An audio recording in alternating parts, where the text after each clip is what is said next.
દીકરી સાસરે જઈને પણ પોતાના મા બાપ માટે ફરજો નિભાવે છે. આજે પણ એવી દીકરીઓ છે વાલા, આજે પણ કે સાસરે જઈને પણ ગમે ત્યારે જરૂર પડે ને ત્યારે પરિવાર માટે દોડે છે.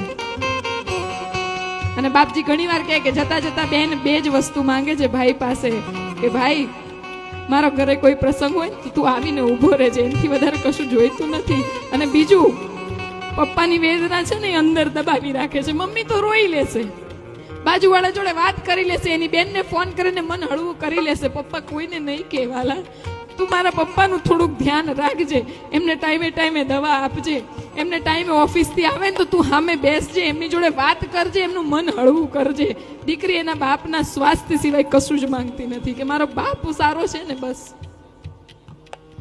અને આમાં એવું કીધું છે કે દીકરી તો લક્ષ્મીનો અવતાર છે વાલા, લક્ષ્મીનો અવતાર.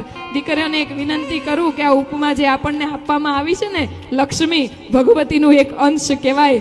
તમે જે ઘરમાં નાનપણથી મોટા થયા એ ઘરની પણ લક્ષ્મી જ બનજો, અને સાસરે જાઓ ને તો એ ઘરની પણ લક્ષ્મી જ બનીને રહેજો વાલા. વાત ખોટી ન પડે.